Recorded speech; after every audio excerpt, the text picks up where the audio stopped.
Hey everybody, welcome to Nintendo Pow Block, episode 127. I'm one of your hosts, Corey Deering, and alongside me, as always, that retro code, Eddie V. Shell Shock! That's the wrong show for that. That's alright, whatever. On the other side of me... That's Turtles 4. I know, but we're doing Pow Block, not Arsenal X. I forgot. Oh. Uh-oh. Okay. What? Ed's just all over the place right now. He forgot we were doing a show, first of all. Now he thinks we're doing the other show. No. Did we confirm that, though? Yeah. What, that we're doing the movie commentary? No. That Turtles is being related to Xbox. Yeah, well, sort of. But Turtles 4, which is Super Nintendo. I don't know. Anyways, joining us also... Jesse Douglas, the wise Wisconsinite. Go play some Mario Party. Woo! Mario Party. Yeah! I can be as loud as I want today because the baby and the mama are out of the house. Woo! Sorry. I'm really excited when I get some alone time. Not that I don't love my wife or my baby, but it's very rare that I get some alone time recently. So, and usually by the time I get alone time, it's too late and I just want to go to bed. So... Anyways, welcome to Nintendo Pow Block. This is Nerds Gone Rogue's Nintendo show. If you're just joining us, welcome. I know we have a couple new listeners who sent in questions, so we will be answering your questions. We're going to do a little housekeeping real quick. First off, the giveaway is still going on. This is the last week. You can get a $20 eShop gift card, and I am very excited to give away this eShop gift card because October's giveaway is coming up, and we have a big surprise for you to give away for that as well. So get your questions in for this eShop gift card, and yeah, you can email us at nintendopowblock@gmail.com or tweet at us at Nintendo_PBlock or leave a comment below this week's episode, and we will answer your question on next week's episode. So next week's episode, the last week you can get your question in, and the winner will be selected next week. So yes, on top of that, Pod and Play Season 3 is happening right now on Nerds Gone Rogue Prime YouTube channel, so go check that out. This week's episode is The Witcher. Next week, I believe, is Cuphead. So we got a whole slew of episodes coming up for you for Pod and Play Season 3. Really, really fun time doing that. Also, if you didn't check it out yet, Ed and I did a Nintendo Direct breakdown episode on podcast feeds and on our YouTube page. The link to the video is also down below. We had a huge discussion, and I know we're going to be talking about it a lot today because our topic today is the next 15 months or so of Nintendo. So, so if you want to check that out, you can go back and listen to that or watch it. Really appreciate the subscribe. Just hit that little red button. Really help us out. We're trying to get that Nintendo Pow Block URL for our YouTube page. So, lastly, check out all of our family of shows, Nerds Gone Rogue, Nerds Gone Platinum, Arsenal X, the B-sides, and of course, Nintendo Pow Block. We do have a movie commentary coming up this week for TMNT, and that will be over on the Arsenal X YouTube channel. So if you want to check that out, that'll be awesome. We've done the 3 previous movies, and now we're doing the animated movie that came after those ones, and it's been a good time. We love our turtles over there, as Ed alluded to at the top of the show, as I was introing.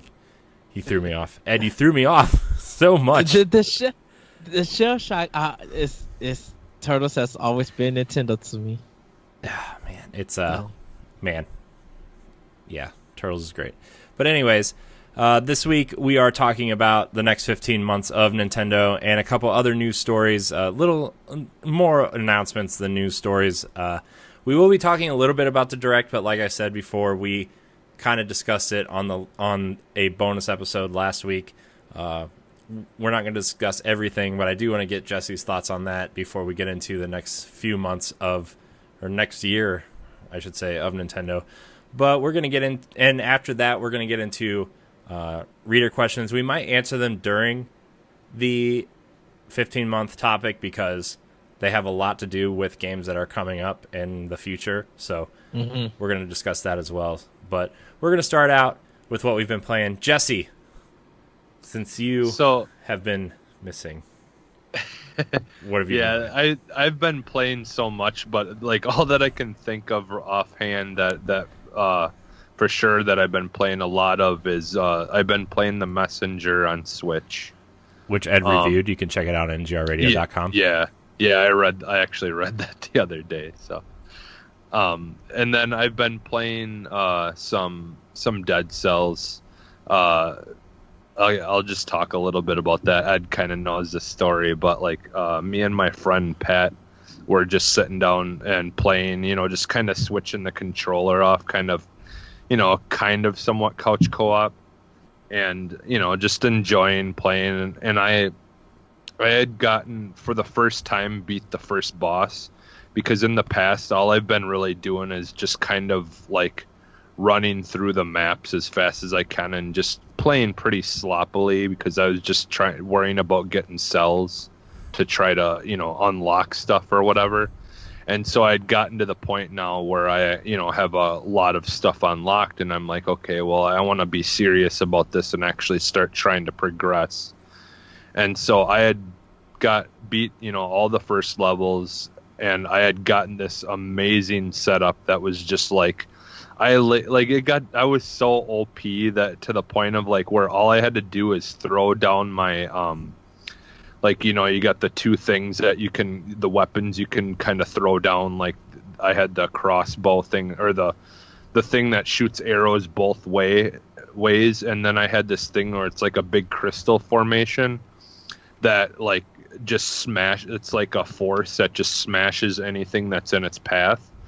And that smash thing, like per smash, it did like 1,400 damage or something like that. It was something crazy, like just crazy amount of damage that it did.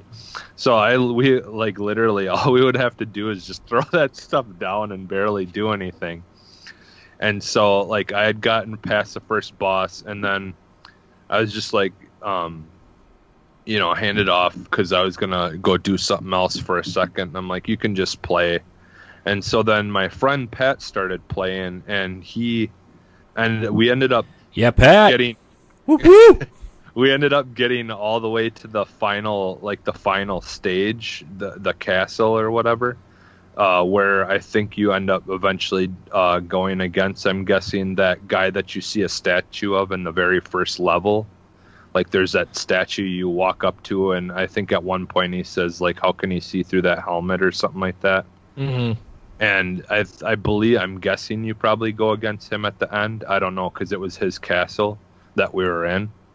And so, so we had gotten like basically all the way to the end of the game, but he ended up dying before we could get to that final boss. But it was just crazy. I think it was an hour and a half it took to get to that point straight, like that we just played. And so, I've been having a lot of fun with that game, and, now we got a couple more things unlocked, or to unlock, I should say. So, that's mostly what I've been playing. And then I did last night, or this morning, technically, I played a little bit of the Blackout beta for Call of Duty Black Ops. So, yeah, that looks really clean.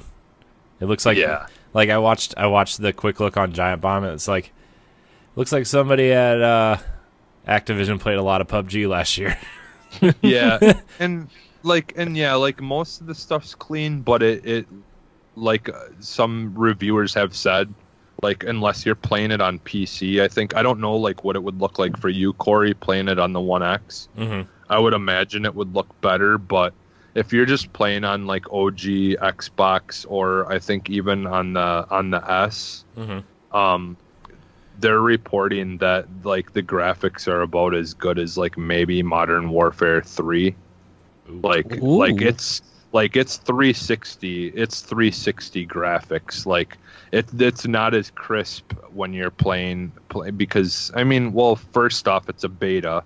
Yeah. And two, I mean, they've never made a map even remotely close to the size of that map. Yeah. You know, like they've always made very small maps in comparison to other games. So, but that game has to be ready to go next month. So well, I know, but you got to look at the size the beta build also has probably been ready to go it's probably a build that was about 3 or 4 months old at this point. You know, like that's probably separate from the main game.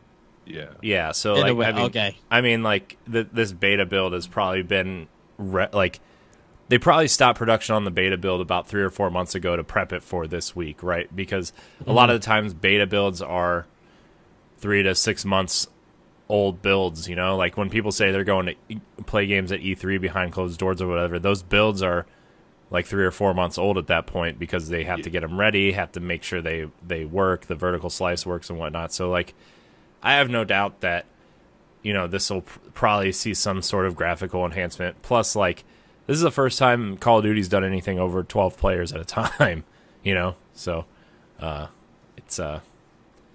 be interesting, but...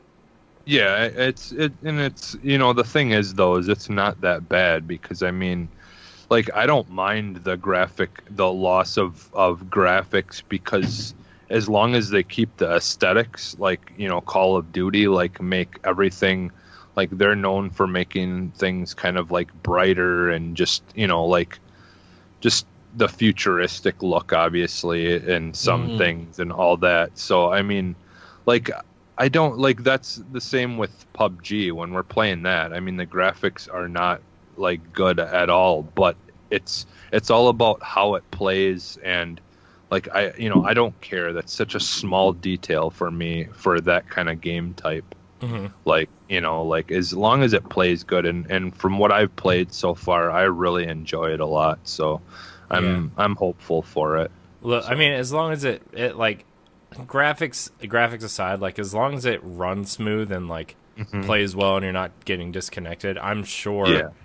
I mean, Call of Duty hasn't really ever been about graphics, to be honest with you. I mean, like Modern Warfare and that trilogy when it came out, and even Black Ops 2, like when it came out, those games look great, but like people don't really, if you want a graphically intense shooter, a lot of people always look at Battlefield as being the better looking game, and Call of Duty is really about how does it feel, does it run smooth, stuff like that. So it's a more arcadey type, you know, like your arcadey games where they're more, you know, like fast pace and you know, more like between realistic and cartoonish, you know. Yeah. So, I mean, I'm sure we'll have a lot to say on next week's Arsenal X episode. Because, you know, we're doing the movie commentary this week instead of a normal episode. But, I'm sure, you know, I know we're going to try to play some of it tonight, and I'm going to try to throw it up as some squad goals or Royale with cheese stuff for Arsenal X. So if you guys want to check that out, go over to the Arsenal X channel. It should be up by this time because I'm just going to label it as like a special edition type thing to get it out. So, But is that all you've been playing, Jesse? Yeah, I mean, like I played Max Curse of Brotherhood a little bit too. But that's it. Other than that, that's it. I'm sorry, I had to laugh because Jesse was messing up and he was dying. He's just like, I haven't played this game in 4 months. Oh, were you streaming No, it? it's been longer than that. Yeah, I streamed it. I need to send it to you. It's for X plays, but I was on my bed cracking. Yeah, there was laughing. that one thing where the thing's tilting and falling. Yeah. Like once it gets to a certain point, like you can't. It like was hard to jump over. But like that's like the only issue I was having was just like jumping issues. But gotcha. But yeah, that's it. You can find out about that. Watch the play next time. Ed, what have you been playing? Okay, so for Switch, play some Dead Cells. Got still trying to get back to that. Still trying to beat that first boss. I had like his energy, like literally almost depleted to beat him, and he ended up killing me. I was just like, when he starts jumping around, I keep messing up the pattern and stuff. So I'm going to be trying to get back to him and finish up with that. For PS4, played some Horizon Zero Dawn. Finally got my ancient armor, and now I got to do the trials and some other things, and try to get that platinum. For Xbox One, me and Jesse did play Battlefield 5. And I know you guys played it before me. So like you said, we'll have a party discussion about that on AX.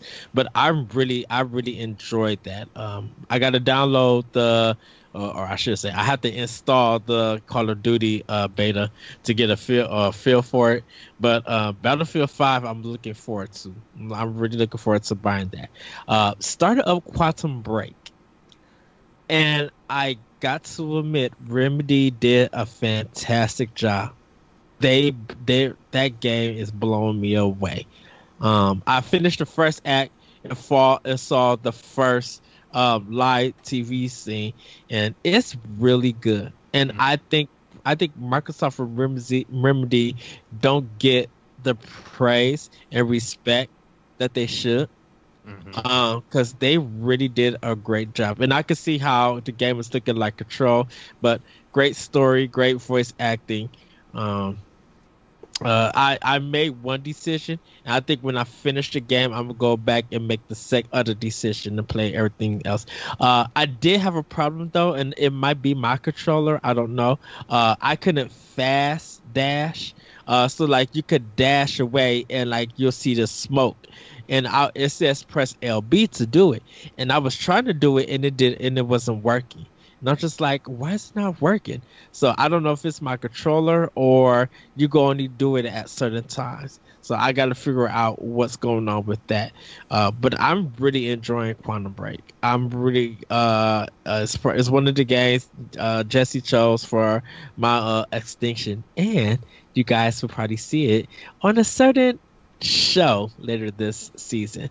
But really am enjoying that. I also picked up Shadow the Tomb Raider. Corey and Jesse knows my frustration on how I acquired that game. But this game is looking to be really good from what I'm playing. It feels different, definitely from Rise and from the regular Tomb Raider. The definitive edition on Xbox One. It feels different, just gameplay wise. Just like in a good way, or in a good way. It's not I'm not saying that it's not an improvement, but you know that the regular team who developed this, developed the other two, didn't develop this game, so you can feel the difference. So they kind of Eidos Montreal developed this, and you kind of can feel their polish on this, or their development on this. It's not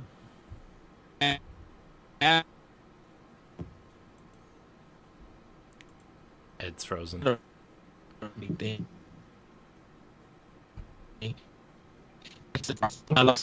Ed, I'm still. Yes. You froze for like 10 seconds. Oh. You're still kind of like jittery. jittery. My keeps saying poor network connection, and I got my Ethernet cable in. Aww. So I don't know why it's jumping around like that. Aww. So.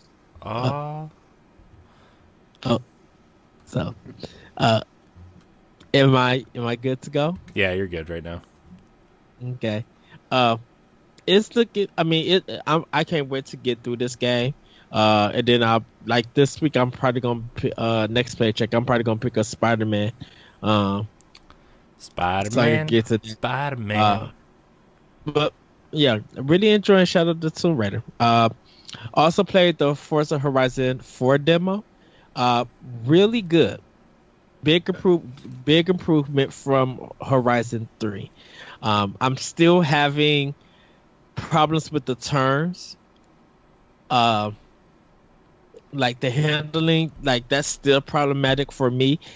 And I don't know if I understand you have to buy stuff to get your car better so you can fix that. But I have the problem with I think they make the acceleration way too fast.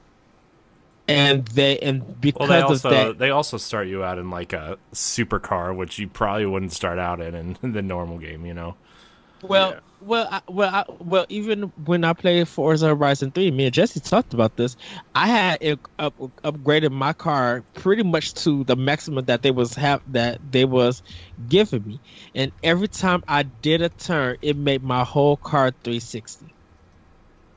It's all a matter of getting used to the braking and stuff. Like Mhm. And that's it's just and like in real life if and you were to. that's the thing. When I'm braking, the game is still sliding me along, and it turns me all the way 360. Whether Well, I do the regular brake or emergency. is the road wet? No, the road is normal. It's a sunny day, and it always turn my car around. Yeah, like I mean, I have that happen, but like when I'm in the dirt area, Mhm. like there's different kinds of tires you have to use for certain terrains. If you have a slick tires that are for like No, certain terrains and you're using that on my tires are able to handle the street and the snow on okay, Forza Horizon 3, and it's still doing it. okay. Yeah, then it's just a matter of braking. It's because Even when I do that, and I Jesse, we'll probably play it later. And hopefully I'll probably stream it.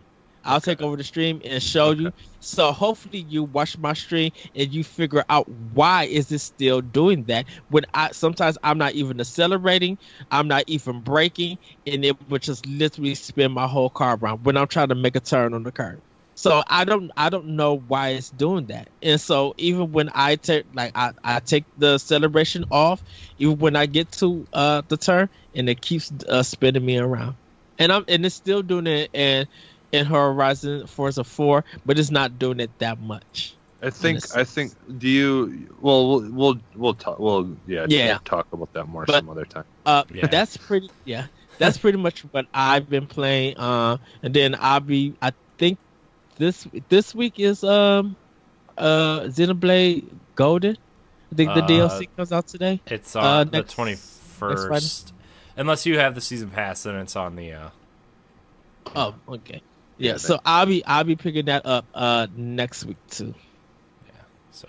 So, Oh, all right. Well, I guess for me, I haven't really been playing much. I've been more. I've been really trying to just get this website crap figured out because it's been all messed up, and I mean it's fixed now, but I have to go in and literally fix every single post now. So that's kind of annoying. But everything recent is up there.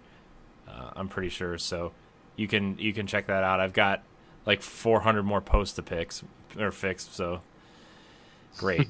Yeah. So I mean, whatever. It's fine. But it's just kind of annoying trying to do that. So I haven't really played that much. I have been playing a lot of Spider-Man.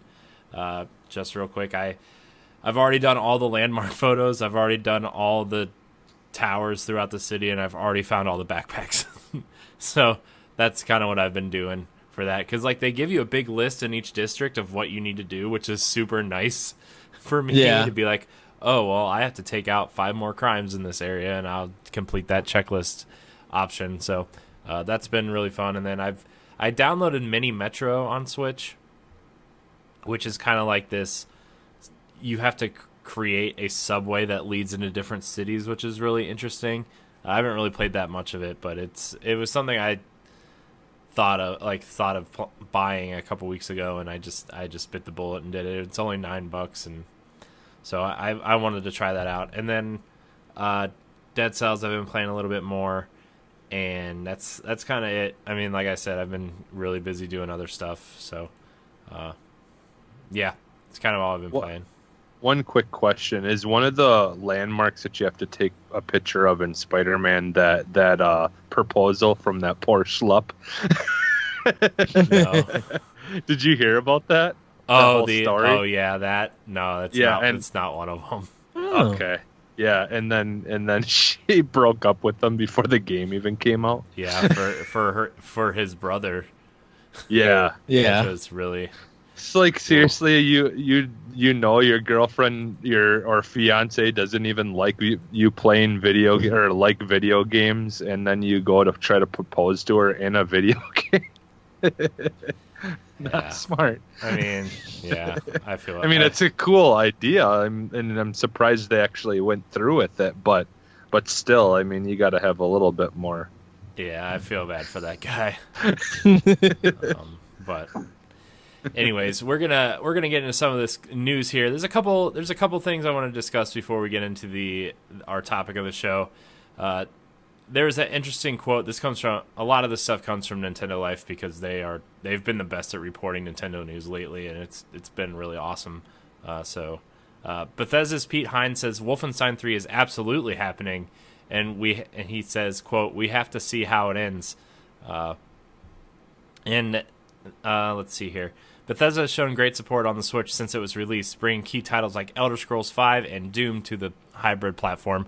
During an interview with IGN last month, Bethesda Senior Vice President of Global Marketing and Communications, Pete Hines, said the demand of the publisher's IP on Nintendo platform is huge. In an interview with Metro recently, where he also spoke about the company's relations with Nintendo, Hines responded to a question about future entries of Wolfenstein series specifically. If there would be a mainline third entry after the recent announced standalone game Wolfenstein Youngblood. He didn't exactly shy away from the question, assuring fans the game would definitely be happening. Yeah, sure, absolutely we're making Wolfenstein 3. They said on stage that they're taking a break from the larger story to do this thing, talking about Youngblood, but we all have to see how it ends. Although no platforms were mentioned, given the fact Switch received the second game, there's definitely a glimmer of hope for a third game. Also citing Doom Eternal being rumored. Also, Panic Button also said at the same time there were no current plans for them to bring Wolfenstein 1 to Switch, including the New Order and Old Blood, but that doesn't mean it's not happening eventually. So that'd be cool, man. I mean, if they're putting Doom Eternal on Switch, I would have to expect at least Wolfenstein 3, if not Youngblood, would be coming to Switch as well.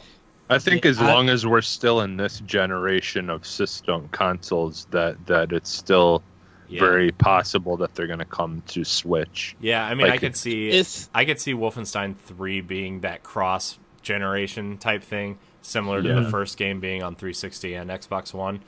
I could really see them doing that, and just because they're on a 3-year cycle with Wolfenstein, so. Well, it makes sense for Bethesda to kind of put it on Switch because they have seen the success of Switch support. When everybody said that they wanted more third-party on Nintendo platforms, when people are showing them why they want it. So, yeah. I mean, it would be crazy. So far, everything that they've put on Switch has sold over 1 million units. Yeah. So, I mean, I don't know how much that is worth porting it, but like if you're selling over 1 million units, I would easily say that it's probably happening, right? So, I mean, if they could pack everything together and it's still sell it at $60, people will buy it. Yeah. So, I mean, I still need to play Wolfenstein 2 on Switch. There's an update that I downloaded the other day for it, so. Mm-hmm. Yeah. I need to play it on PS4. I know I need to finish both of them too. I think I'm like halfway through the first one, and I like a quarter or 15% through the second one. You further than me. I got off the boat or the ship that crashed and got to the land. It stopped right there. So I need to get into it. Yeah. All right. Our next story comes from Eurogamer. One of my favorite games of all time is coming to Nintendo Switch. This comes from Eurogamer, like I said. Oddworld Stranger's Wrath is coming to Nintendo Switch. Oddworld Inhabitants has just announced that Oddworld Stranger's Wrath is coming to Switch. While there's no release date yet, the studio also announced that the game will be playable at EGX in Birmingham. EGX is a game show run by Eurogamer's parent company. I showed you guys the announcement video of this where the Oddworld Inhabitants Facebook page had a Switch laying on, I'm assuming, like a bed or a couch or something, and they just threw the Xbox disc onto the Switch. It was the best announcement video ever. Dude, when I saw that, I was... Say what you will about Lauren Lanning and he kind of like speaks his mind for better or for worse about a lot of things, especially Nintendo. But like, this game is awesome. It's in my top 10 favorite games of all time. Like, for real. I mean, it's towards the bottom, obviously, but like that game, the story in that game is really well done. The twist on the third act is really huge. Like, the way you use quote unquote live ammo to capture the bounties, it's just it's so good. And they made a HD re-release on PS3 and Vita probably like 3 or 4 years ago, or no, probably longer at this point. Well, probably like 6 or 7 years ago. Jeez, that game is old, isn't it? Yeah. But I played this on the original Xbox, and it was, man, that game is awesome. I've been waiting for some sort of modern way to play this game. Oh, I'm so excited. This game is awesome. I wish we would get a whole collection. I just love those games in general. Supposedly, they after they finish the Abe's Exodus remake, they're supposedly bringing those two games to Switch as well. Okay, like that would be awesome. They've talked about it already, but like, isn't Abe's the first one, Abe's Oddworld? Isn't that on Xbox already? I think, yeah. And I know one is Munch's Odyssey is backwards compatible. Yeah. So. Yeah, I forget. I know there's some of them are on there. Yeah. But so, I'm surprised they don't have all of them on there, to be honest. Yeah. Yeah, I just, man, ooh. When you switch between third and first person to shoot and run around and do these cool like tornado spin, oh my gosh, so good. So good. Please buy this game. Everybody, please buy this game. I'm going to probably pick it up for sure. Let's prove to Lauren Lanning that he was wrong. Yes. as most developers are. But yeah, well, yeah. Anyways, this game doesn't really have a release date, but I wouldn't see it coming. I mean, if they're announcing it now and it's playable and stuff, I could see it coming early next year. So, anyways. And it's like, like that will be kind of like, like with Nintendo, most of their platform games and things like that are similar to that game. I don't think they really have anything like that. Like Oddworld, that's why I've always liked it. It's pretty unique. Mm-hmm. Like there really isn't anything that I can think of that I would compare it to. Like, I honestly, I mean, it's just always been unique. That's what's caught my eye about it. So. Yeah. Plus, like, my favorite thing about Oddworld is like, it doesn't follow the same character all the time. Like, I know Abe is kind of like the central character of most of them, but like, there's games in the series that don't feature Abe, and it's great because it gives you more of like a fully fleshed world, It was supposed to be based on 5 characters, and I think they only did 2. 3. They got 3. They've got Abe, Munch, and the Stranger. Okay. Which he has a name, but I forget what it is. See, I thought Munch and Stranger was the same thing. I thought Stranger was like the sequel. So, no. Okay. No, they don't have anything to do with each other. Like, there's little nods and Easter eggs to them, but that's just because it's like set in the same world. It doesn't really have anything to do with each other.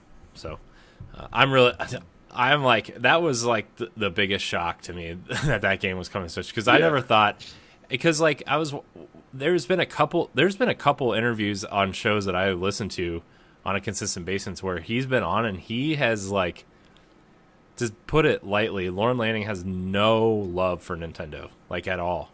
Like, he like kind of just says it how it is, and I never thought we would ever get any kind of Oddworld game on a Nintendo platform, but Yeah, just go look up that story because I didn't even know Nintendo and Lord and Landing had any history. well, they probably really don't, except for the fact that like Nintendo, like since the last interview, I heard them kind of have no love for Nintendo. Nintendo's really kind of opened up about putting, throwing everything, even the kitchen sink, at the Switch and seeing what sticks and really opening it up to indies and stuff. And Oddworld Inhabitants is technically an indie studio, and like having a high profile indie on there would probably be like really big.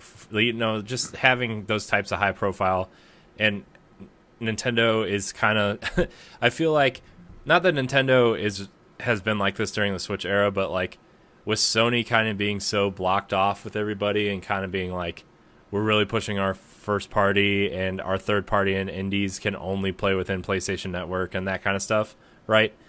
I think Nintendo has kind of been in this position this gen where like, hey, we're playing nice with everybody. We want everybody on our system. We want you to play with Xbox people or PC people with like Fortnite and Rocket League and stuff, and to have some sort of like big shutout right now would be kind of like not good. Yeah. It'd be the opposite of what they've been preaching. So yeah, I think that's it though, is like Nintendo is looking more towards the future now than maybe they have in the past, and so like these changes that they've made for the better has just made them a little bit more appealing, I think, to everyone, developers and consumers alike. So yeah. So I think that's it. Is they're just, we'll probably we already are seeing a lot of developers that we would have never thought would start making games on Switch. Making them on Switch. So like I said, it's because of all the success stories that people have been testifying about, and developers seeing good sales. Well, and I think part of it is it's the hardware in it is workable. Like it's easier to work with, it seems like, than maybe some of the previous systems are. See, I'll have to off table. We'll discuss that because, yeah. All right. Before we get into this big kind of sprawling argument that we usually get into on this show, I'm trying to stay away from those kinds of things for time's sake. But like, all right, our next story. We're just moving on. Next story. Star Wolf will also be appearing in Starlink Battle for Atlas for Switch. The Star Fox missions are they're pretty much making a Star Fox campaign for Starlink, and Star Wolf and his team will be the main villains of this kind of side campaign that only Switch players will be able to experience. And they showed off this really man, the animation in these trailers for the Star Fox stuff has been amazing. Like, yeah. I just want Ubisoft to make the next Star Fox game. Like, I just really want them to be like, hey, Star Fox, here you go. But like Nintendo is really positioning Starlink as their Star Fox game, right? Like, it comes with the starter kit for Switch comes with a Fox figure, comes with an R-Wing, putting all 4 main characters in it, putting Star Wolf and his team as the villains of this side campaign in there, and somehow still integrating the Star Fox stuff into the main campaign. Man, Ubisoft's really like doubling and tripling down on this project, I feel like. And I feel like with the Star Fox stuff, this is good. I feel like Starlink's going to sell probably like triple what it's going to sell on the other consoles because of the Star Fox stuff. Well, everybody would have been crying to Ubisoft why Star Fox is not even in this game. So Nintendo and Ubisoft were just like, hey, we need to jump on this because we know that's going to be some coins that we're guaranteed to get. So they would have been insane to pass that up. Yeah, it's man, I wish I didn't have to buy the ship and the starter kit and stuff. I just want to play the Star Fox stuff in the game. But like, Also, I really want an R-Wing that'll sit on my desk. Well, you Because can. You can. That's the thing is everything is technically in game. You don't have to put that ship on your controller if you don't want to. Yeah, I know. Mhm. And I think they said that there's going to be a digital code for the R-Wing Yeah. in the box, so you can just download it instead of Yeah. having it on your controller. Yeah, because I think they want to make it so you don't have to use it, but so then if people who are collectors too can just kind of have it and don't have to use it. Yeah.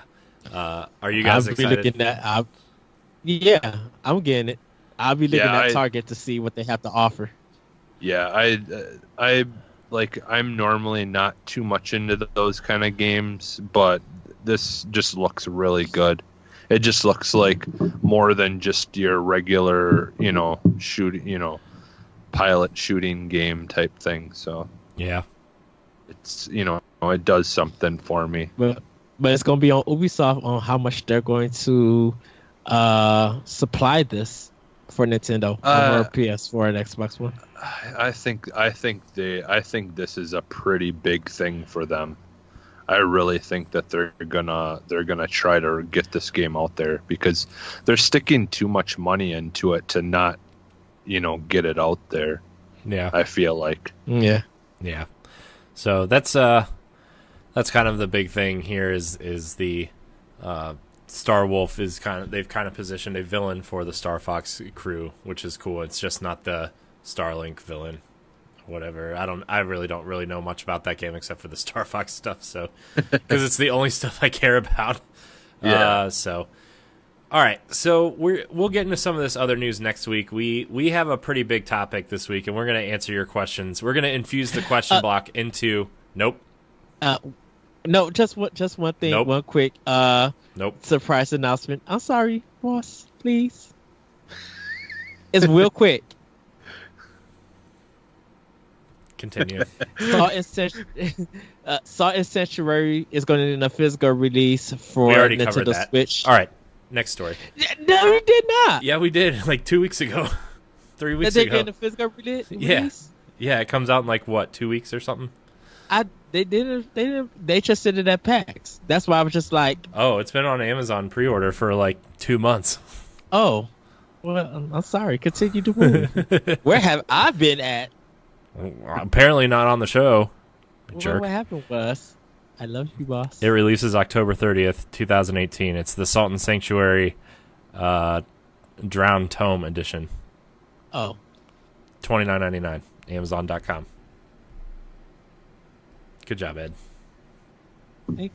Anyways, our big topic this week, the next 15 months of Nintendo, about 15 months, 16 months, have gotten pretty packed. We've kind of compiled a list of games here for the next 15 months, and on average, this is not including Nindies or anything. Like, Nintendo has about, let's see, 1, 2, 3, 4, 5, 6, 7, 8, 9, 10, 11. They've got about 17 first-party games coming out in the next 15 months. They've got about 60 third-party games coming out in the next 15 months. And that's not including indies, and that's not including unannounced projects. So, so before we get into that, Jesse, I want to ask you what you thought of the Direct real quick. If you want to sum it up, like what your favorite parts were. And Okay, so like first off, it like had an amazing start. You know, we got Luigi's Mansion 3, and I was super excited about that.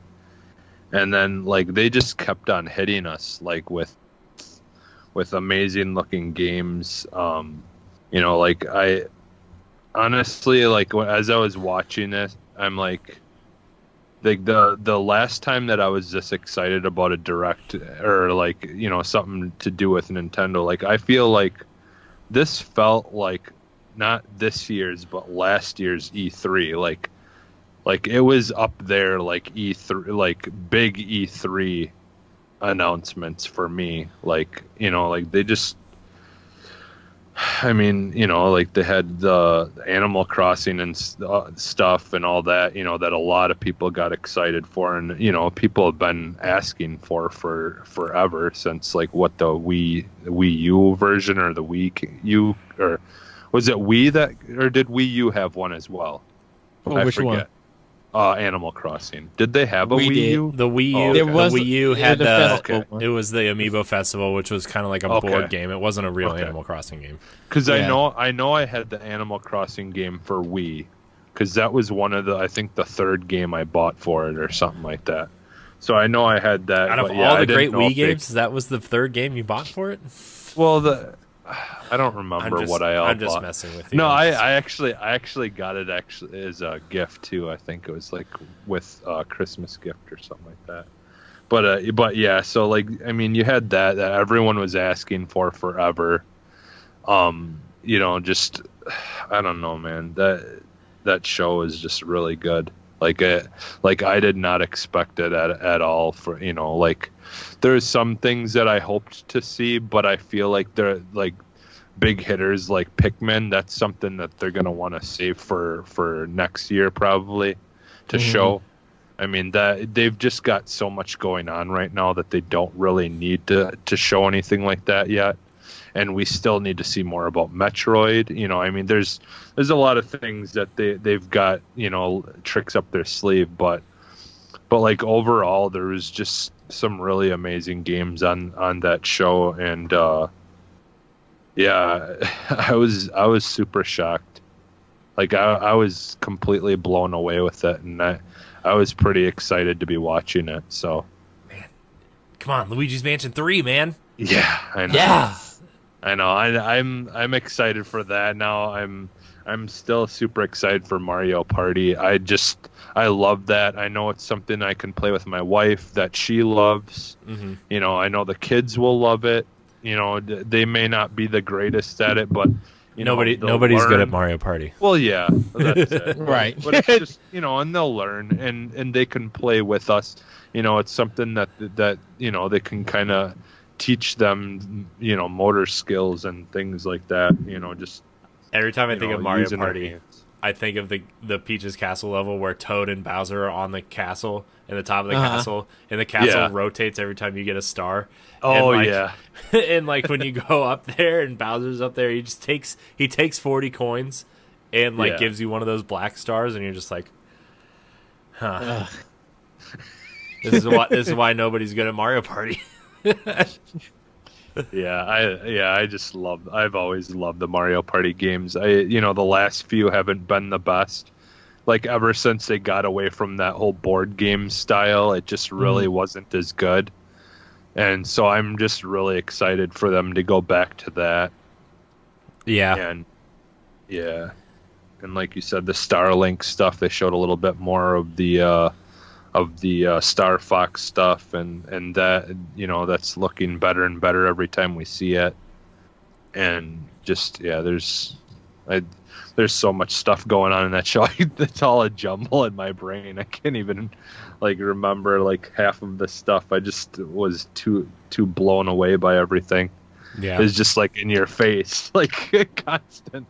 And I'm just like, holy crap. Yeah. Every especially like the second half, they just kept hitting you with new stuff and new stuff and new stuff.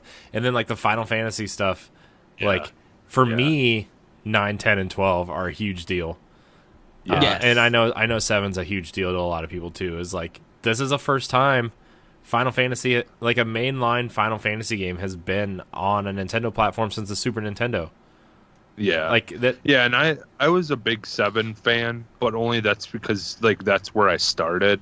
Like, so it's just more of a like I feel like I'd probably enjoy playing it if I went back to it, but I feel it's going to be one of those nostalgia things where I may not like it as much as I originally did, but then again, like Chrono Trigger, I still enjoy playing that every once in a while, and that's older, or a little bit older, isn't it? Yeah. It's not that much older, is it? Yeah. Because I know it was on Super Nintendo, but I feel like yeah. It was on the DS. And then it was on PSP, and then it was on PS1 also. But I hear that's like the worst way to play that game. So yeah, but yeah, but like 10 and 10 too. I'm really looking forward to playing those because I never actually played them. I watched someone play them, and I enjoyed like that way. Yeah, consuming it, but Auron is the best Final Fantasy character. Which one? Auron. From 10. Yeah, the guy with the red coat and the yeah. I just like love the most powerful one in that game. I know. Well, no, actually, if you take Yuna through the Black Mage sphere grid, like she's unstoppable.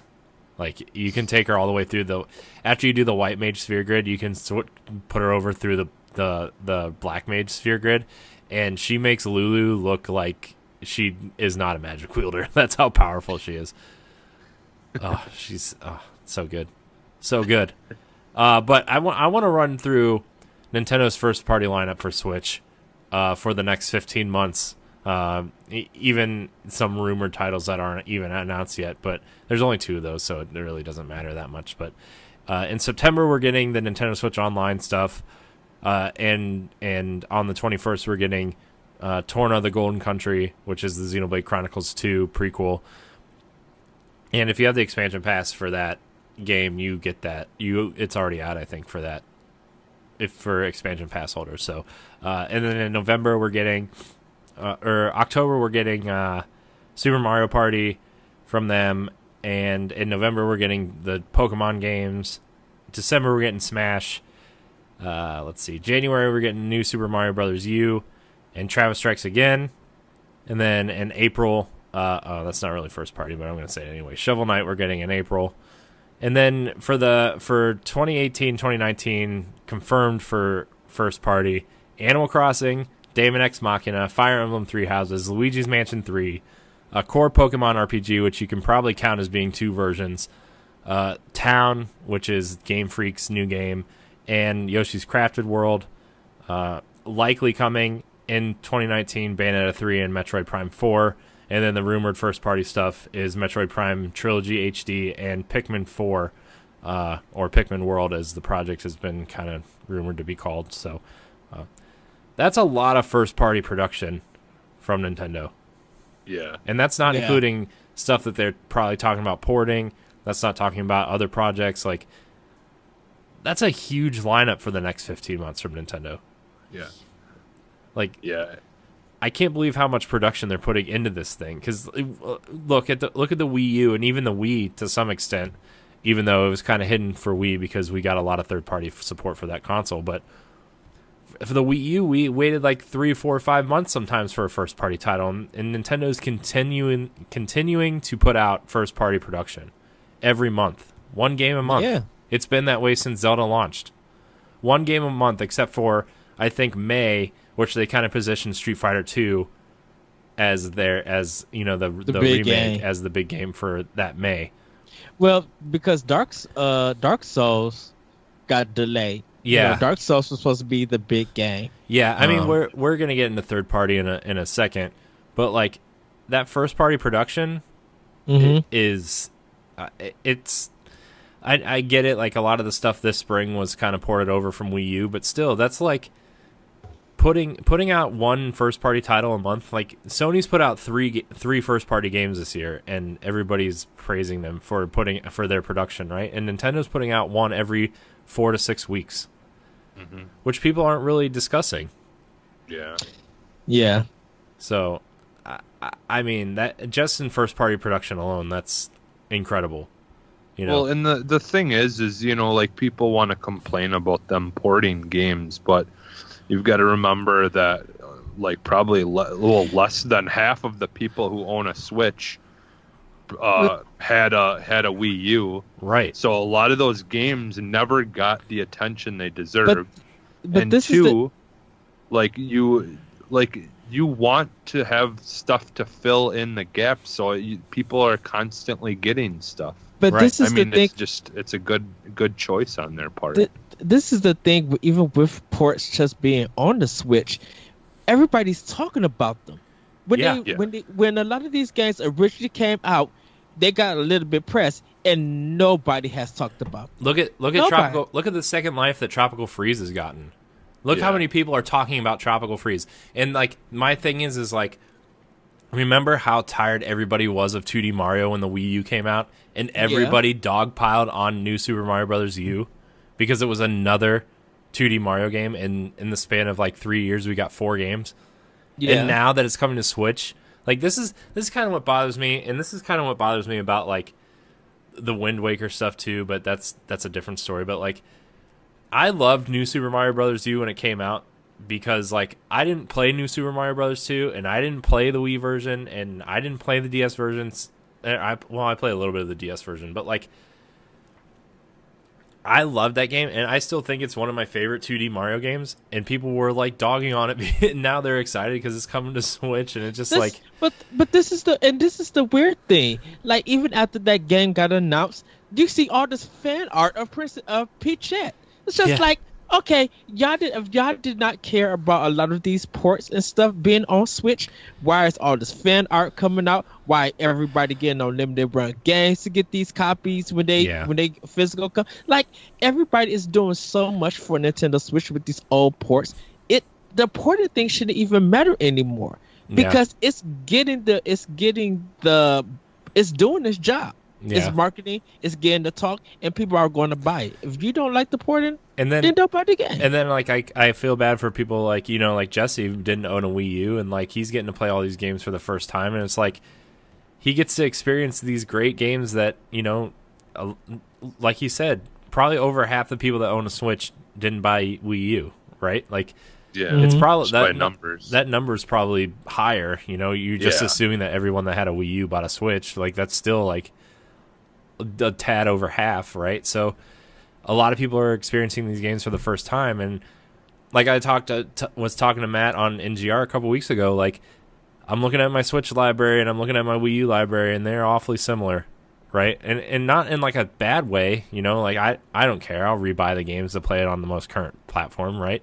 Yeah, right. I do that all the time. Play it on the go. Yeah, but like I'm just like everybody who like hated the Wii U is now praising the Switch for having all these Wii U games on it. It really bugs me, man. Like the Wii U was a good console, it just because everybody was confused at what it was when they announced it, or like the big tablet is kind of feels like a toy, but like the Switch is essentially becoming the Wii U 2.0.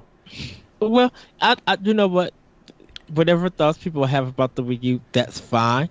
All of that stuff that happened during the 360 and PS3 days, all of that has switched or changed. The just looking at it. So now that these games are coming to Switch, everybody's realizing all these great games that they missed on the Nintendo console. Yeah. And now they're joining in the conversation, and nobody's really judging anybody.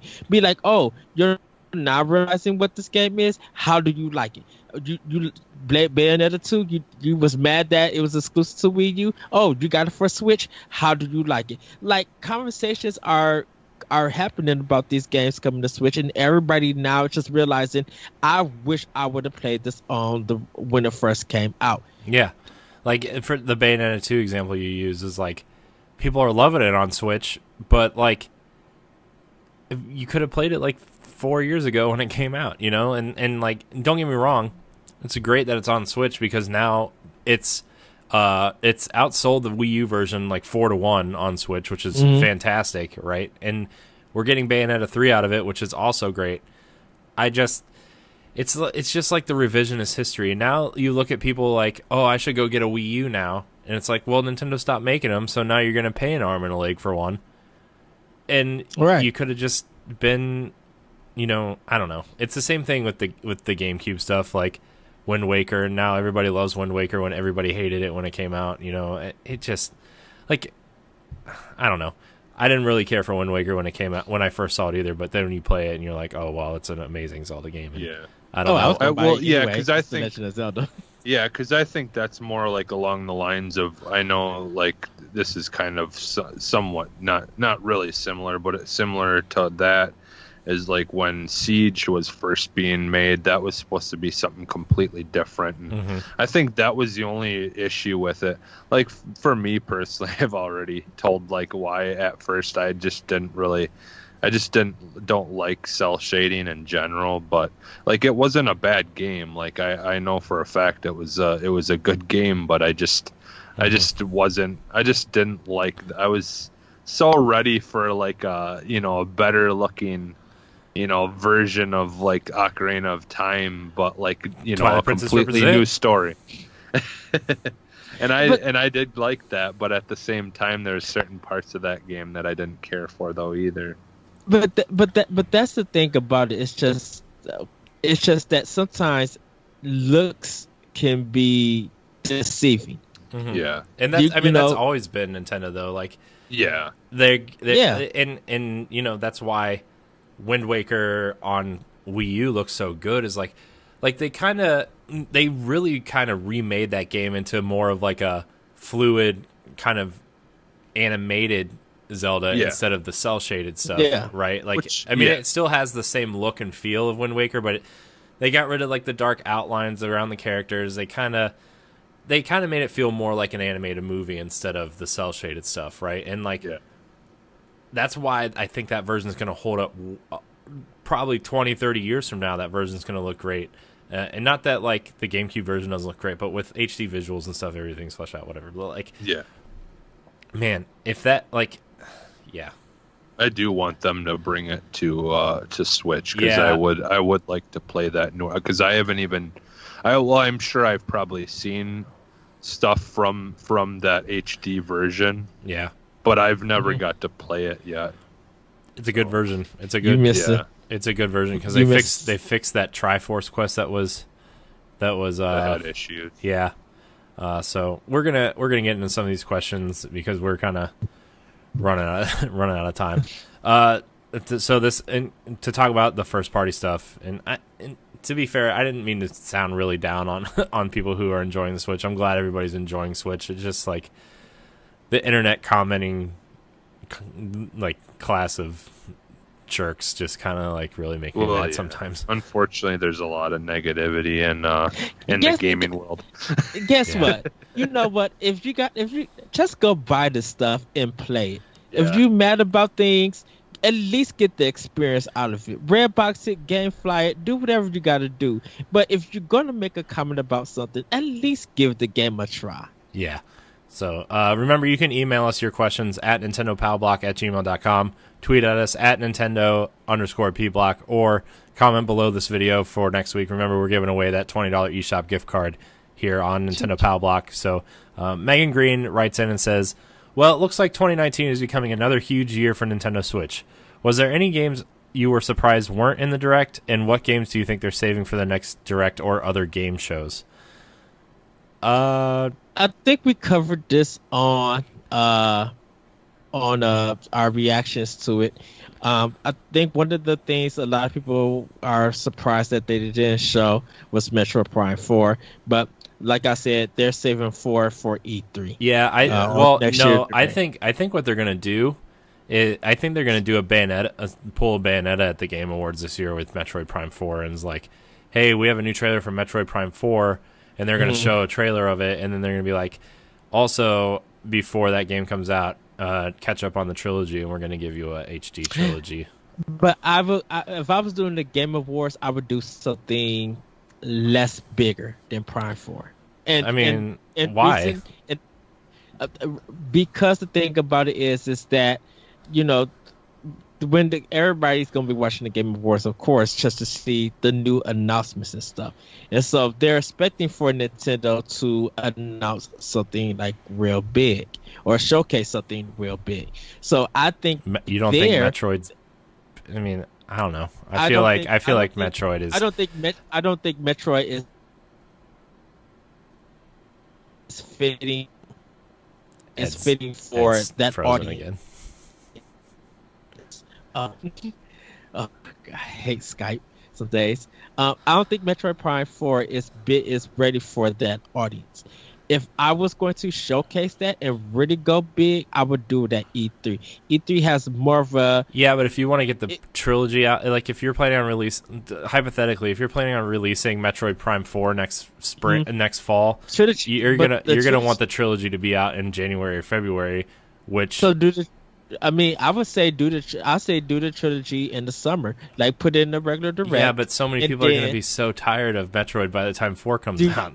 And guess what? And how well is Breath of the Wild still doing? It's totally different. We didn't get a flood of Zelda games before the sequel. We got a lot of trailers and people waited for that. So game trailers are been different than actually playing through 3 full games before you play through Well- the 4th one. Well, yeah, but the thing about it is, people will wait for Metroid Prime 4.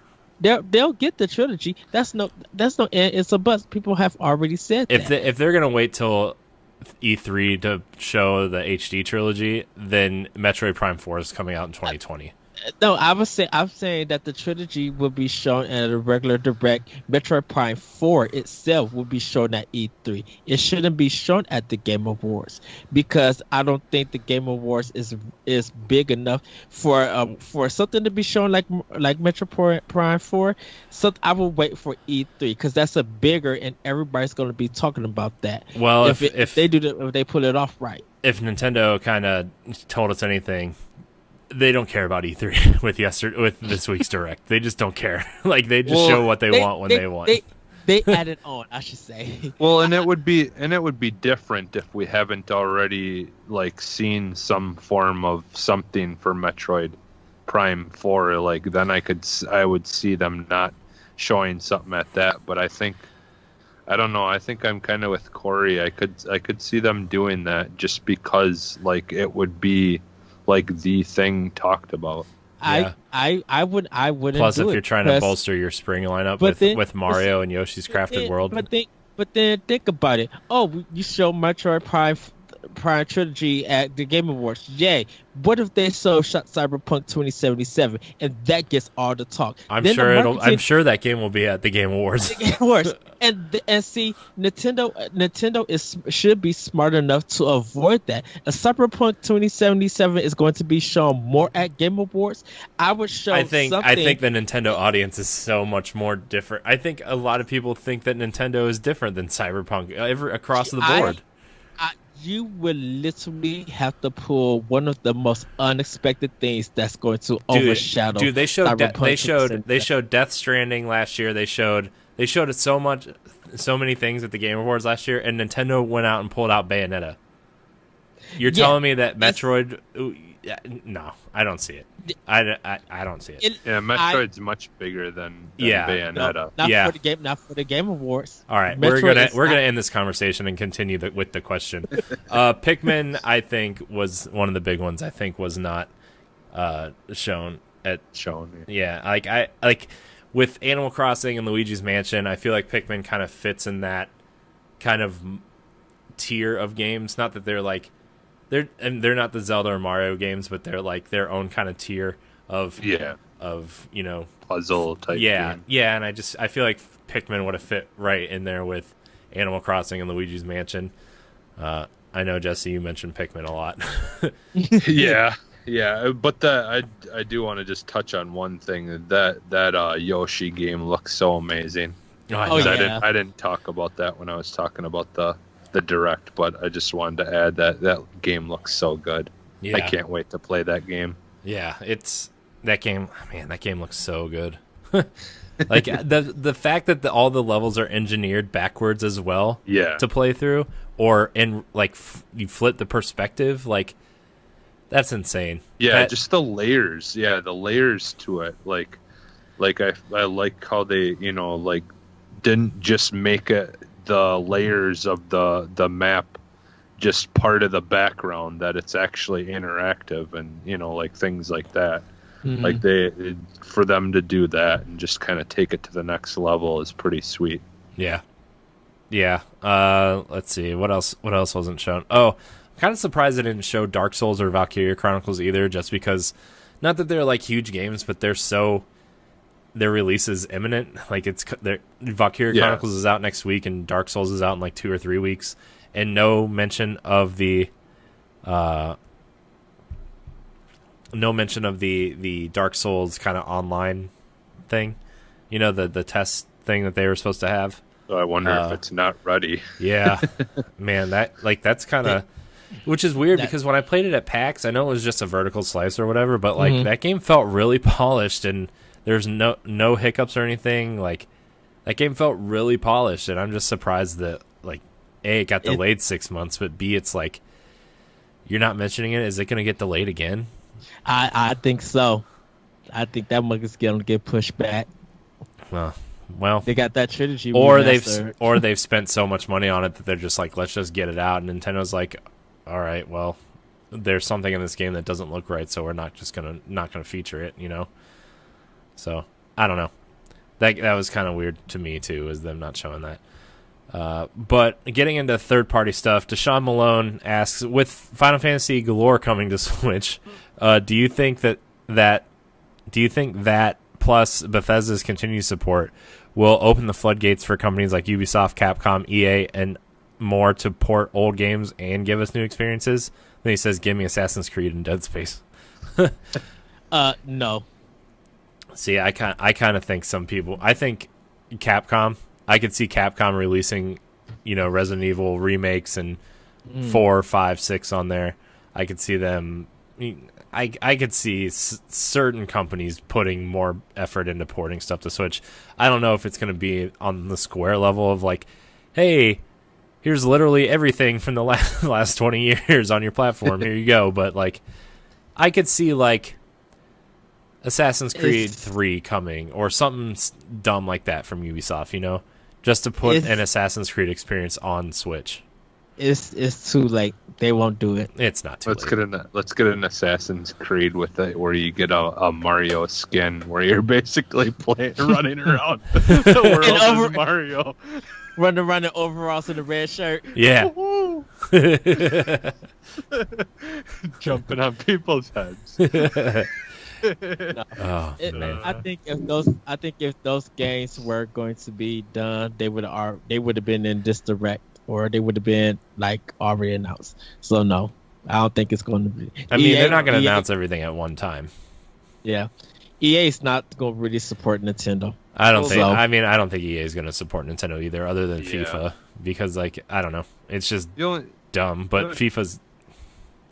Continue, Jesse. Sorry. Oh, I was just going to say the only reason that I think it's possible is just because like you know, like Xbox right now, like they're doing really well with like having the backwards compatibility stuff, and like so they don't really technically need people to remake certain games because they can just offer the original versions to be able to be played on the new system.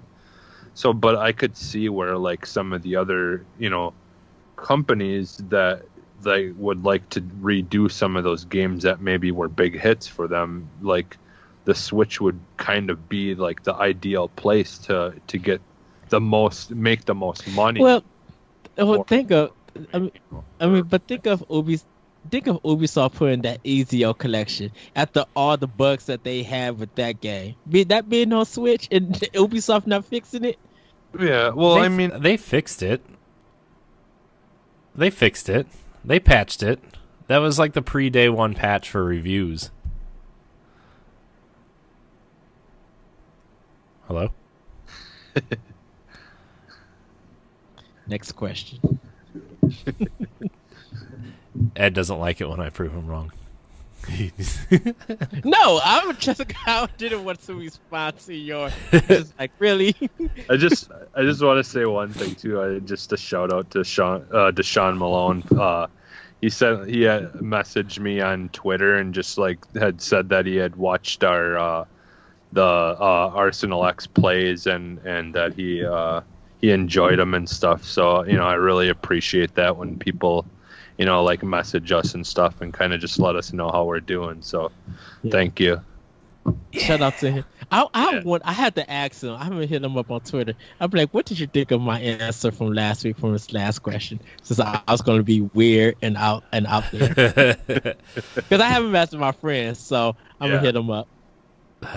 Man, Our next question comes from Mark Grossman. He says, "Found your show last week, and I'm excited to be a part of your audience." Thank you. Thank you. Subscribe to the YouTube channel if you did not do that already. Right? Right. Yeah. Do you think we will get more controllers other than the NES ones as wireless? I don't know. We'll get more colors, but we won't get more controllers. See, I think they're testing out the NES ones to see how they do with the NES online service thing, and if they start adding Super Nintendo, like I could see them doing Super Nintendo ones, but I don't know if they would go much farther than that. Like I don't. N64. Yeah, could you see the N64 clock controllers hanging off the side of the Switch? I fell out laughing. I was just like, someone had to do this, and this is hilarious because it looks so bad. Man, that'd be so funny. I mean, in all honesty, if they do like a GameCube Virtual Console thing, the only thing I would say, like, I don't think they're going to do wireless ones, but if they did, that'd be really cool to have Wavebird 2.0s coming to Switch for GameCube, like a GameCube online thing. Oh, that'd be so cool. But then you would actually add the extra Z button, so it would feel like a Pro Controller. Well, I that's what I was about to say. The Wavebird is a Pro Controller. Oh, the Wavebird is such a good controller. I found like I was missing the sensor to it, and I found it. Yeah. I found the sensor to my Wavebirds, and I'm like, oh man, it's on now. We're gonna be playing all kinds of GameCube soon. Excited. Wavebird Pro. Yeah, I too can bad. see that. So Too bad they didn't have a attachment to use that on your Switch. I mean, to be honest with you, too bad that those wireless controllers don't work with your NES Classic Edition. But all right, our last question comes from Danny Chu. We kind of got away from this list of games coming out, but that's all right. Danny Chu he said, just found your show, all of them, and I love it. Thanks, Danny. With such a flood of AAA new games and ports of beloved classics, what part will Nindies play in the future of Switch? The same part that they're playing now, that they're going to be coming out, and everybody's going to want to get them. Indies, the Nindies are too big on Switch than any other console. Yeah, I don't think this flood of AAA stuff is going to affect the indie market, right? I think if anything, it's going to make the indie games that are coming to Switch better.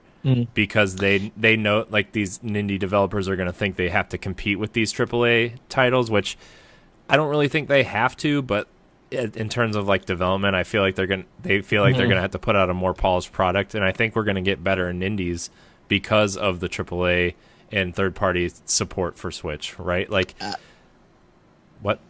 Sorry. Oh, I was going to say, pretty much this year, AAA. It's in a sense, it's not where it used to be at because of how successful all these indie games have come in. Like, if you really look at it, and this is gonna sound crazy, God of War is probably the only perfect 10 that's a AAA game, whether it's first party or third party. We have almost had about four independent games that have been rated 10. Yeah. On the same level of God of War. So this year, like, and that's going to continue to be a portable in the future, not just for Switch, but pretty much for any console that's out there. Yes. Yeah, like my Switch, I mostly use it to play indie games. To be honest, I mean, so do I. I look forward to the AAA games, but when it comes down to it, that's what I'm mostly playing is the indie games because they've just got such good games on there. Mm-hmm. Yeah, like I buy some of the third-party games on Switch just to support the console, But I really use my Switch to play Nintendo and indie games, right? I mean, that's the gist of it, right? Like I bought Doom and Wolfenstein on Switch because like I want to show my appreciation of Bethesda supporting the Switch with their games, right? And I know the preferred way to play Doom is definitely on Xbox One or PS4 or PC, right? But just the fact that they went through that effort to put Doom on Switch, and and don't get me wrong, Doom is not a bad port on Switch, especially if you want to take it with you, right? It's not the greatest version of the game, but it's a serviceable version, and the fact that they went through that effort to put that game on there, and Wolfenstein is even better, which gives me hope for Doom Eternal and what will probably be, either Youngblood or Wolfenstein 3 on there, right? Like, Yeah. that gives me a lot of hope that Panic Button really knows the engine, really knows what they're doing, and I look forward to more Bethesda and Panic Button games in general. Warframe, for example, coming out on November 20th is being done by Panic Button. I'm like, the fact that Panic Button is working on that game makes me interested, right? Because they've worked so well with Bethesda. So, I mean, but for the most part, my Switch is for Nintendo games, indies, and, probably most likely older ports of games, right? Like Saints Row the Third, I'm definitely going to pick up. Which, by the way, Jesse, actually, both of you, I want to talk to you after this show about something that you guys kind of did on Arsenal X a couple months ago at this point when I took my little break, the challenge stuff. But I downloaded Saints Row the Third to my Xbox One because it's backwards compatible now. Nice. So.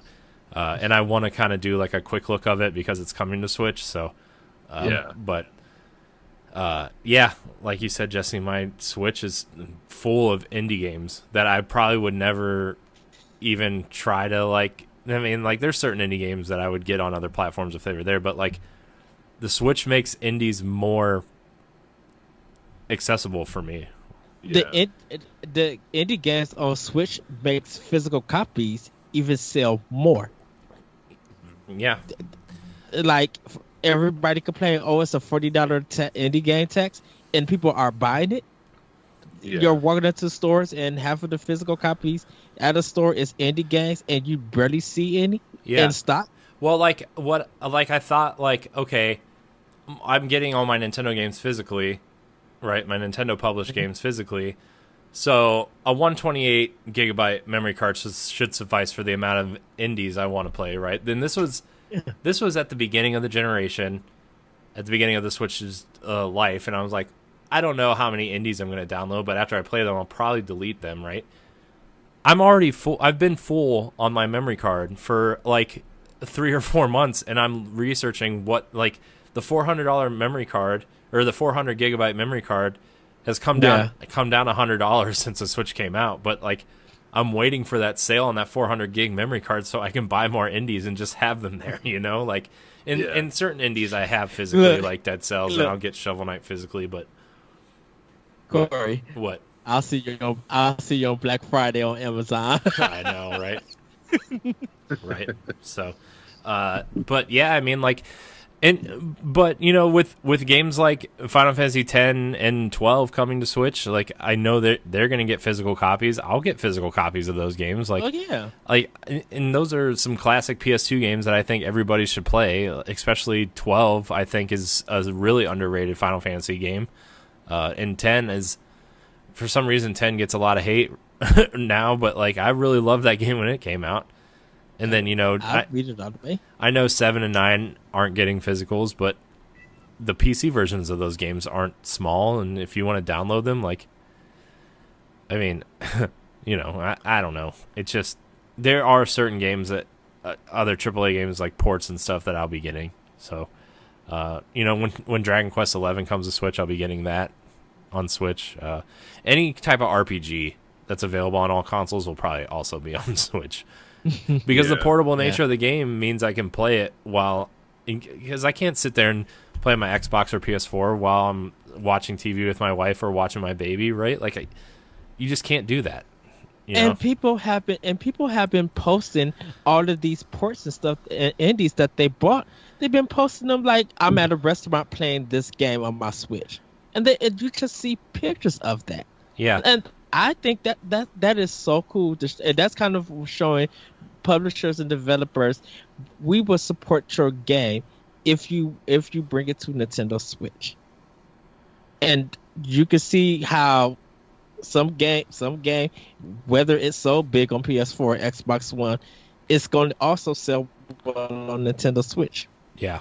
Yeah, and like there's certain games that don't need to be on Switch, right? Like we talked a lot about Overwatch when Diablo got announced. Like I would love it on Switch, but that's one of those games that doesn't need to be on Switch, right? That sort of thing. And Rainbow Six, right? Jesse, we talked about Rainbow Six for a while, and Call of Duty, like those games don't need to be on Switch. There's certain games that fit right at home on Switch. Final Fantasy fits at home on Switch. Dragon Quest fits at home on a Nintendo console. Yes. So I mean, Saints Row the Third, not sure if that really fits Switch, but like I think it fits interesting. it better. It fits it better than like a Grand Theft Auto, but Yeah. just because it's more, Anything fits better than Grand Theft Auto. But yeah, we didn't really go over this huge list, but I have over 60 games here, not including indies, coming to the Switch in the next year that we know about. So, yeah, man, Switch is a great console. I can't wait for a lot of this stuff. The Direct was great. I truly hope that, to get back to who asked this question, like opening the floodgates to other games. Like the one thing I think Square did well was release these Final Fantasy games, and like I really think that opens the door for maybe not Kingdom Hearts 3, but the Kingdom Hearts collection, because half of those games are DS and 3DS games anyway. So yeah. I wouldn't be surprised if Kingdom Hearts, like the collection, came to Switch eventually. Yeah. So, but I think that's going to wrap it up for this episode. We've been going for almost an hour and a half here. Remember to email us your questions at nintendopowblock@gmail.com for a chance to win. This is your last week to get your questions in. Next week, we will announce the winner of the $20 eShop gift card, and then B, announce our giveaway for October. It's a big one. Hopefully, I won't have to make any changes to this due to some sort of delay or something, but it's going to be a big one. I've already talked to Ed. Jesse, I'll tell you when we're done recording. So get us your question. I'm very excited to announce our first winner. The rules, remember, you have to subscribe to our YouTube channel and give us your question with kind of quote unquote real information, I guess, so like your name and whatever, so we can get that to you. It is a North American code, so if you're not from the US or Canada, if you win, you will need an American account to use this, but very excited to give this away. So email us your questions, tweet us your questions at Nintendo_P Block. We're really looking forward to it. You can find Nintendo Pow Block every Tuesday at 7 a.m. Eastern Time on your podcast service of choice and our YouTube page. Come watch us. It's a really fun time. Check out our direct recap that we did last week. Really proud of the almost 2-hour show Ed and I put together. It was a good time talking about that direct. Check out our other content. Check out our quick looks. Check out our other shows. Jesse, where can we find you? You can find me on Twitter at PhantomMaggotAX and on SoundCloud, Jesse Douglas PhantomMaggotAX. Ed, where can we find you? You guys can find me on Twitter at ThatRetroCode. Just lay back. I'm just leaning back. Okay, I'm enjoying myself. I'm just glad we're not recording at 1 o'clock in the morning. We actually have energy. I know. I'm just enjoying myself, Ed. Is that all right? In other words, I'm about to be plugging a lot of stuff, so you're just going to sit back and wait till I'm done. You guys can check me on Twitter at ThatRetroCode. You can check out my podcast, Optional Opinion, on SoundCloud, iTunes, Google Play, TuneIn, and other podcast apps. Also on NGRradio.com. The Beauty of Video Games is live. This first week is available, so you guys can read those blogs up. I focus on art. This week, I focus on character. This week, I'm focusing on art. And also check out the Optional Opinion podcast featuring the Nintendo main. Trey and Jeremy join me as we talked about our favorite characters. Check out the Messenger review on NGR Radio and Arsenal X on Arsenal X Xbox channel on YouTube. And if you guys love Xbox, come and subscribe and throw up the X with us. Yeah. You can find me at CoreyHD86 on Twitter and Instagram. You can also find me on Nerds Gone Rogue. I hope you like the new look of the website. I've been trying to fix a lot of the issues we've been having on the site since they kind of switched some stuff up on me. NGRradio.com. I really actually like the new look of the website. I am going to create a new banner though because it just looks sad. It doesn't look bad. It just needs a proper banner. But we've put a lot of work into it, a lot of work into the shows and stuff. So I hope you go there and enjoy its content. Check out our other shows. Check out Nerds Gone Rogue Prime for Pod and Play Season 3. Like I said, The Witcher is this week, and next week is our Cuphead conversation, so go there and check it out. Subscribe to our other channels. Like I said, our platform-specific channels have gotten their own YouTube channels, so go check those out. Nerds Gone Platinum, Arsenal X, and of course, Nerds Gone Rogue Prime. If you're watching us on YouTube, they are there in the featured content section under Nerds Gone Rogue and Friends, so go there and subscribe. Easy enough. Get us that URL. Remember to get in your questions. eShop giveaway. Woo! And until next week, we love you. Bye everybody. Woo!